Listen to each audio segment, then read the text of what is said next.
Атом – наименьшая часть химического элемента. Это понятие придумали еще древние греки. А вот получать из него энергию начали лишь в веке 20. И сегодня атомная, она же ядерная энергетика – это наиболее эффективный источник получения энергии, необходимой всему человечеству. На данный момент в мире работает 191 атомная электростанция. В Беларуси строят первую. Это «Наукомания». Меня зовут Екатерина Берецкая. И сегодня вы узнаете все о ядерной энергетике в нашей стране. Не переключайтесь, будет интересно. Сегодня в программе, где готовят специалистов для ядерной энергетики, как научиться управлять реактором, как строят белорусскую атомную станцию и как организован радиоэкологический мониторинг Белорусской АЭС. Ядерная энергетика – это область науки и техники, разрабатывающая и использующая на практике методы и средства преобразования ядерной энергии в тепловую и электрическую. Основу ядерной энергетики составляют атомные электростанции. Первая в мире АЭС была открыта в июне 1954 года в городе Обнинск. Ее мощность составляла всего 5 мегаватт. Обнинская АЭС проработала до 2002 года. На сегодняшний день более 18% электроэнергии, вырабатываемой человечеством, производится на ядерных реакторах. В мире насчитывается 191 атомная электростанция с 450 энергоблоками, которые расположены в 31 стране. Их суммарная электрическая мощность – 392 168 мегаватт. Половина всемирной выработки электроэнергии на АЭС приходится на две страны – США и Францию. Наибольшим количеством ядерных энергоблоков располагают США – 104, Франция – 59, Япония – 53, Россия – 30 и Великобритания – 27. К 2030 году в мире планируется ввести в эксплуатацию более 150 ядерных реакторов.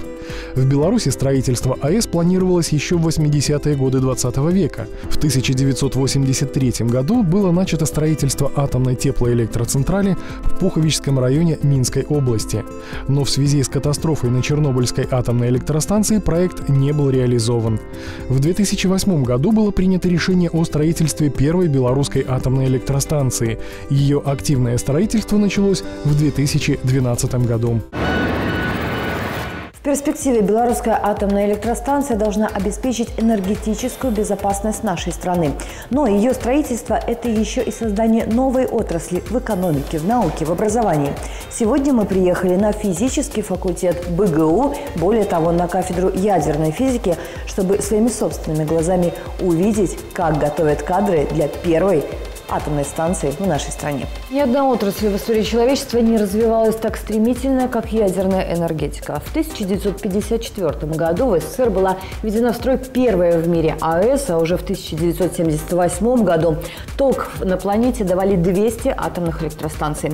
Без фундаментальных знаний и соответствующего образования этот процесс был бы, мягко говоря, невозможен. О том, как готовят в нашей стране физиков-ядерщиков, а теперь еще и специалистов для первой атомной электростанции, мы поговорим с человеком, который, собственно, этим и занимается. Андрей Тимощенко. Андрей Игоревич, здравствуйте. Здравствуйте. Андрей Тимощенко, заведующий кафедрой ядерной физики Белорусского государственного университета, кандидат физико-математических наук, доцент. Физики часто шутят, что реактор устроен не сложнее, чем чайник. Как же на самом деле-то устроен реактор? В ядерном реакторе происходит расщепление атомного ядра. На каждый акт деления ядра выделяется примерно 200 миллионов электрон-вольт энергии. Ядерная энергетика имеет гораздо более высокие преимущества перед обычной энергетикой, в первую очередь тем, что у нее нет практически вредных выбросов. Первое практическое знакомство с процессами, которые происходят в ядерном реакторе, можно получить прямо здесь, в вашей лаборатории, лаборатории спектрометрии. Покажете? Да, обязательно. Студент получает из рук лаборанта источник, устанавливает его внутрь. Вот этот источник цезия, например. Безопасно?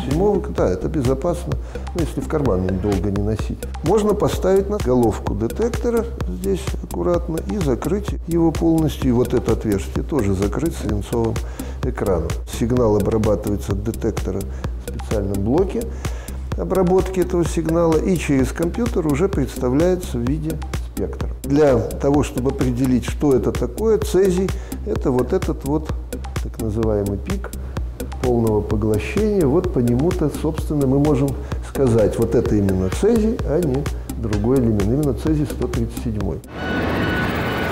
Знаю, что еще в 2008 году сразу в 4 белорусских вузах начали готовить будущие кадры для первой белорусской атомной станции. В том числе начали приемную специальность ядерная физика. Но история-то нашей ядерной физики, науки, изучения, она началась гораздо раньше. Кафедре в прошлом году исполнилось уже 55 лет. В кафедре в свое время работало больше 200 человек. Это были в основном научные сотрудники, которые выполняли работы по многочисленным заказам различных предприятий, министерств и ведомств. Сейчас, к сожалению, кафедра небольшая уже, потому что от нее отделились НИИ ядерных проблем. Часть сотрудников в свое время ушла, когда создался НИИ прикладных физических проблем. Ушли в самостоятельное плавание Международный государственный экологический институт имени Сахарова. Тенденцию наблюдаете? Изменилась?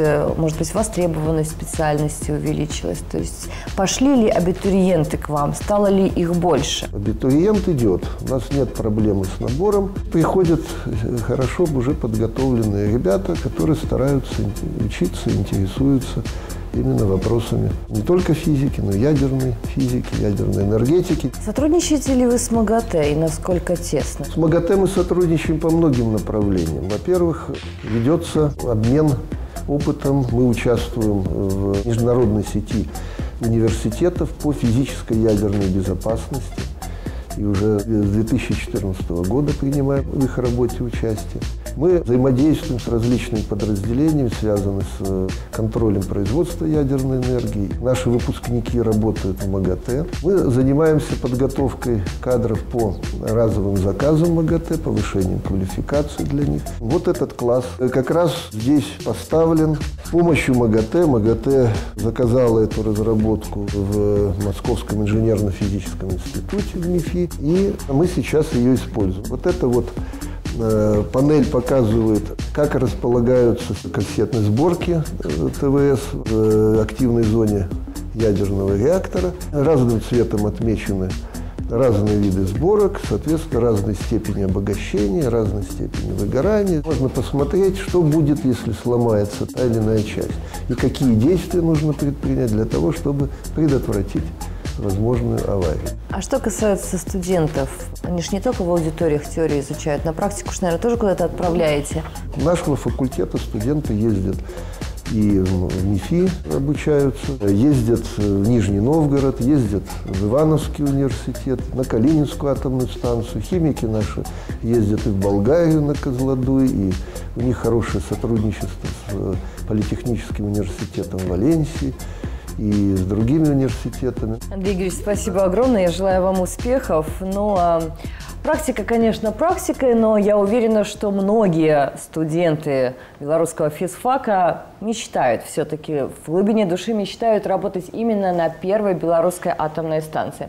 А вот мои коллеги уже эту мечту осуществили. То есть поработали, правда, с микрофонами и телекамерами. Давайте отправимся в Островец. Почему первую белорусскую атомную станцию решили строить именно под Островцом? Ответ на этот вопрос давали десятки специалистов.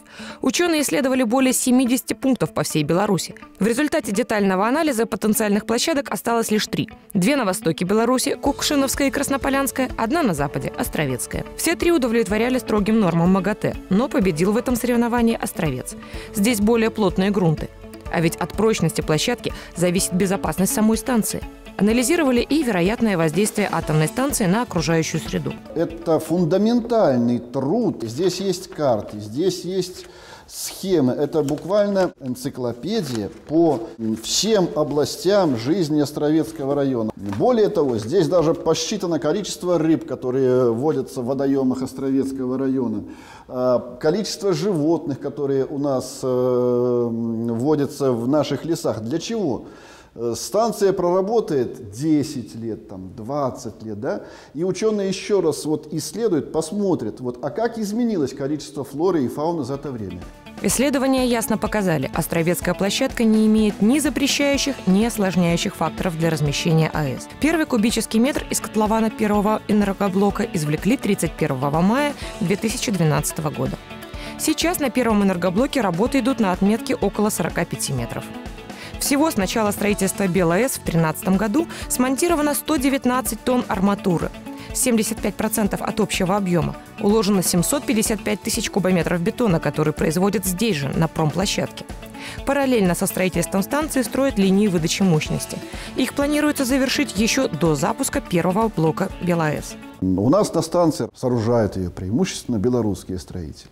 И поставлена такая задача: преимущественно белорусские строительные материалы. Можно с полным правом сказать, что это белорусская станция.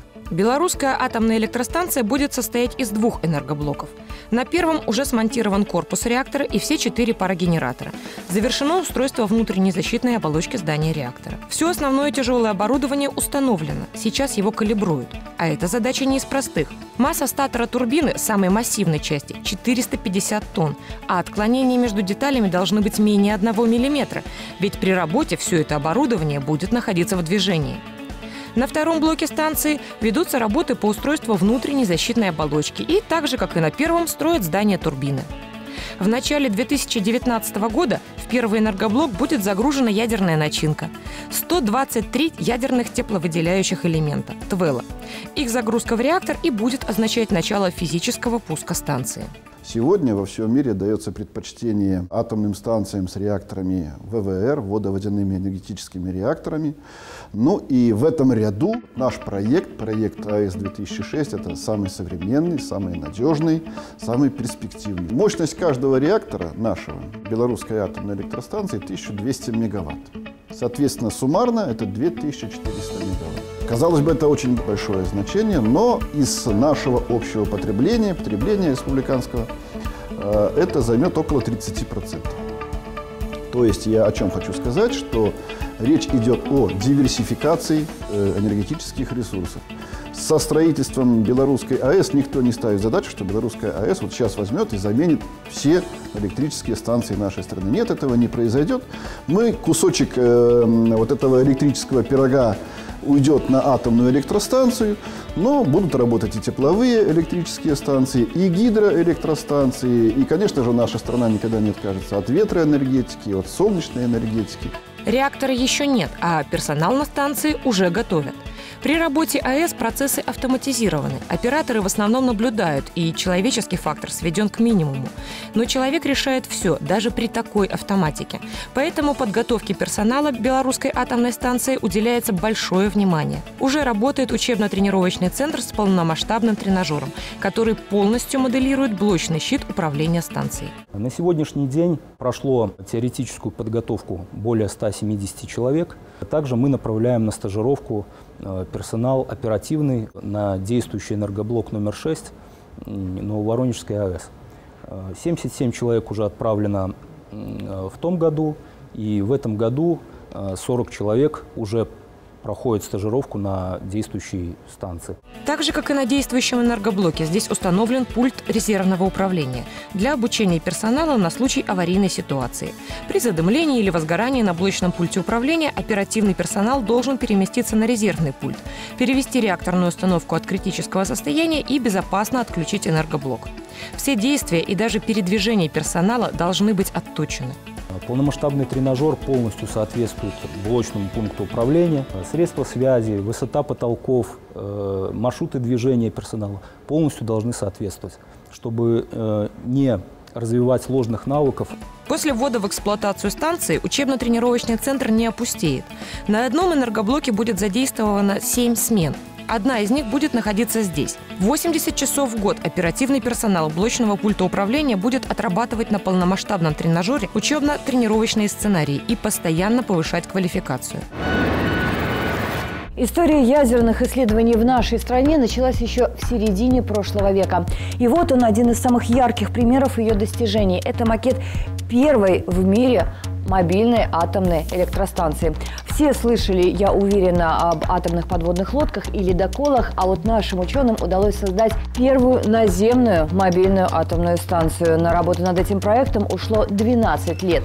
Реакторные и турбогенераторные блоки размещались на двух специальных полуприцепах, а в качестве основного тягача использовался автомобиль МАЗ. Только представьте себе, эта мобильная атомная станция могла работать в любом месте, там, где она была необходима, при температуре, внимание, от минус 55 до плюс 55 градусов. Сегодня проект «Памир» лишь страница истории Института объединенных ядерных энергетических исследований «Сосны», а вот о его будущем и настоящем мы поговорим с Александром Трифоновым. Александр Георгиевич, здравствуйте. Здравствуйте. Александр Трифонов, заместитель генерального директора Объединенного института энергетических и ядерных исследований «Сосны» по научной работе, доктор технических наук, доцент.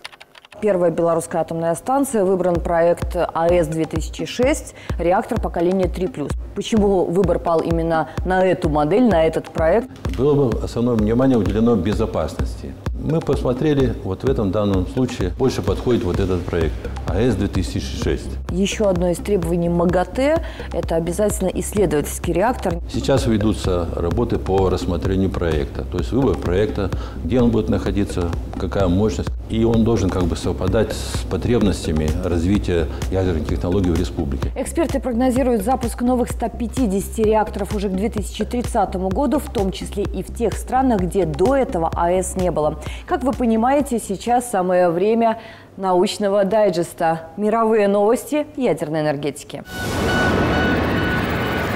Будущее атомной энергетики эксперты связывают с использованием энергии ядерного синтеза.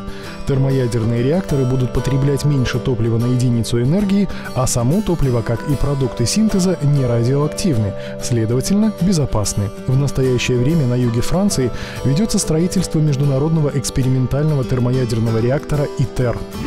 Тем временем частная британская компания заявила о получении первой плазмы в термоядерном реакторе.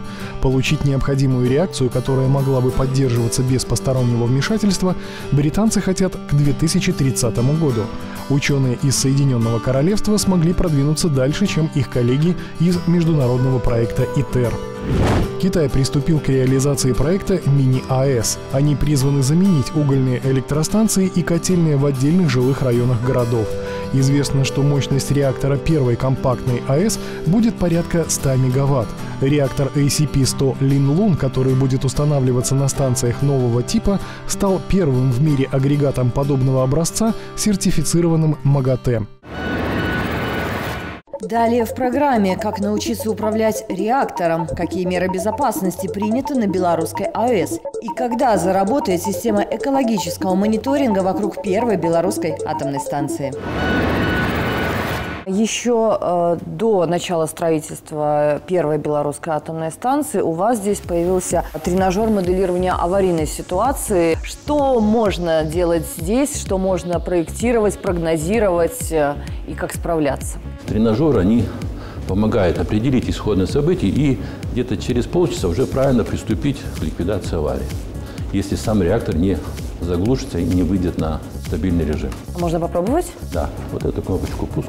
После того, как начали пуск, мы видим, что сразу падают у нас стержни, идет кипение, но со временем за счет дополнительной системы автоматизации он выйдет в заглушенный режим. Если вы думаете, что управлять реактором не женское дело, позвольте вам возразить. Я, конечно, не про себя говорю, мне еще многому нужно будет для этого учиться, но в Островце уже такая особа есть.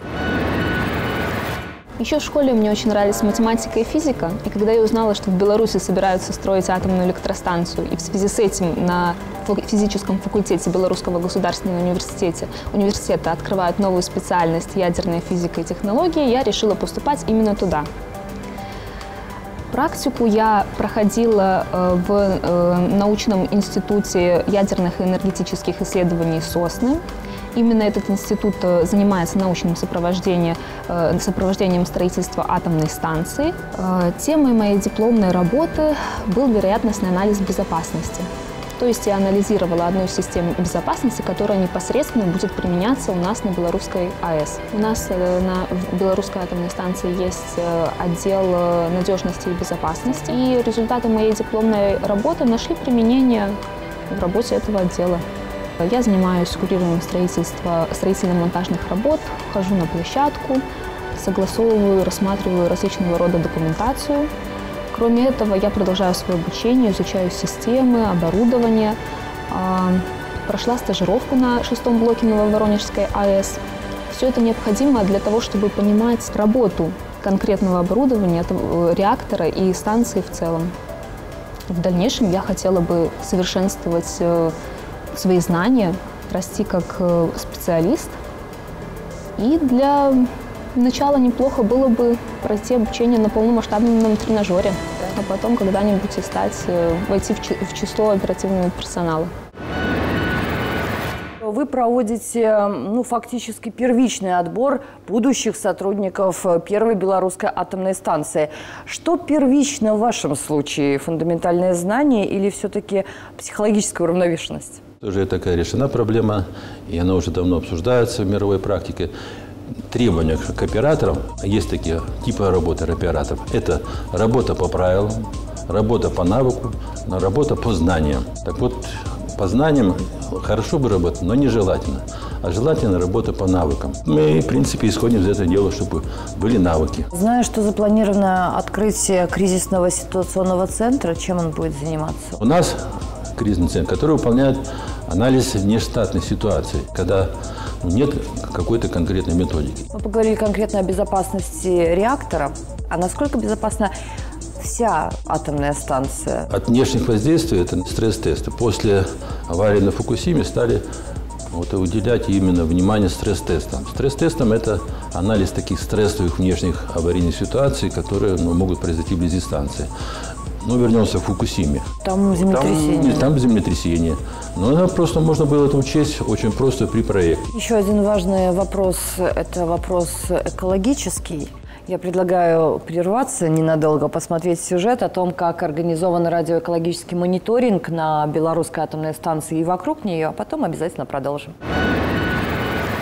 До ввода в эксплуатацию БелАЭС осталось совсем немного времени. Тем более актуальны вопросы безопасности и радиационного мониторинга окружающей среды. В систему радиационного контроля атомной станции входят две большие подсистемы. Система радиационного контроля на самой станции и окружающей среды. Для всех АЭС система радиационного контроля представляет собой информационно-измерительную систему, которая состоит из датчиков радиационного контроля, связанных с серверами сбора данных и пультом оператора, на которых будет отображаться информация об измеренных величинах. Барьеры безопасности препятствуют выходу радиоактивных веществ за пределы АЭС и оценивают влияние станции на окружающую среду. Всего на станции будет установлено около 200 датчиков различного назначения. Они будут измерять гамма-излучение, определять объемную активность радионуклидов в воздухе, водных средах и контурах АЭС. Для контроля возможного выхода радиоактивных веществ за пределы площадки АЭС и оценки влияния станции на окружающую среду создана автоматизированная система контроля радиационной обстановки – АСКРО. В нее входят 10 постов, которые расположены в радиусе 12,9 километров от АЭС. За пределами зоны влияния станции установлены дополнительные датчики, которые будут отслеживать радиационную обстановку в крупных населенных пунктах. Автоматизированная система контроля радиационной обстановки, она нужна для того, чтобы понимать, как изменяется ситуация тогда, когда будет работать белорусская атомная станция, для того, чтобы контролировать процессы, которые в том числе происходят и на Игналинской атомной станции, для того, чтобы иметь информацию об изменениях радиационной обстановки в случае любых радиационных или ядерных инцидентов. АСКРО создано на базе Республиканского центра по гидрометеорологии, контролю радиоактивного загрязнения и мониторингу окружающей среды Министерства природных ресурсов Республики Беларусь. Гидромет имеет все силы и средства для того, чтобы собрать информацию, оценить ее, спрогнозировать и передать в Минприроды для принятия дальнейших решений. Задачу мы решаем двойную. Мы не только оцениваем радиационную обстановку, мы и имеем информацию о изменениях радиационной обстановки в тех местах, где проживает максимальное количество населения, например, в Островце. В Островце также установлен такой датчик, и сделано выносное табло. На этом табло можно будет видеть изменение мощности дозы гамма-излучения в текущем режиме, то есть постоянные измерения, и установлен этот датчик не где-нибудь, а на почте. Для передачи данных в системе АСКРО используется GPRS-технология и задействовано 3 мобильных оператора. На каждом пункте контроля подключено 2 модема, работающих в штатном режиме поочередно. Все данные немедленно передаются на сервер. Вот только что сейчас мы провели такую штатную работу на датчик мы наложили источник ионизирующего излучения. Синхронизировали время с Национальным центром реагирования в Минске. И сейчас определили, ровно в 10 утра мы датчик положили, а уже в 10:04 в Минске информация о том, что изменилась мощность дозы гамма-излучения на ошмянах, уже информация пришла. Одновременно система дала сигнал всем остальным датчикам, которые находятся в зоне наблюдения Белорусской атомной станции, перейти на наблюдение в учащенном режиме. Слава богу, конечно, остальные датчики ничего не обнаружили и не должны были обнаружить. Но мы понимаем, как работает система. Со временем вся информация будет доступна в режиме онлайн всем желающим. Пока идет накопление статистической фоновой информации. Причем накапливается информация не только о состоянии воздушной среды, но и воды и почвы. Еще один важный вопрос, и тоже экологический, это отходы. Что будем делать с отходами первой белорусской атомной станции? Какое-то определенное время они будут, насколько я знаю, храниться на площадке атомной станции? Есть по плану. Понятие, как говорится, отходы радиоактивные и отработавшее топливо. Отработавшее топливо – это в течение 10 лет оно хранится при реакторах в специальных бассейнах выдержки. Потом уже специальная стратегия, и они ливаются в России на переработку или другой способ. А мелкие, относительно низкорадиоактивные отходы, они в подземных хранилищах будут храниться. И все-таки за какое энергетическое будущее? Опыт показывает, что нельзя строить только ветровые, только тепловые, только атомные станции. Будет комбинированная энергетика. Спасибо вам огромное. МАГАТЭ прогнозирует, в течение ближайших 15 лет общий объем производства атомной энергии в мире увеличится на 68%. Хорошо это или плохо, судите сами. 1000-мегаваттная угольная станция в день требует 7 эшелонов угля. Атомный реактор такой же мощности в год всего 1 вагон. Вагоны и эшелоны, миллионы тонн – это все отходы. Отходы всех атомных станций в мире сегодня можно уместить на одном стадионе. И это будет куб со стороной всего 50 метров. Выводы делать только вам. Это была «Наукомания». Я Екатерина Берецкая. Смотрите в будущее вместе с нами. Увидимся ровно через неделю, чтобы вновь погрузиться в мир науки.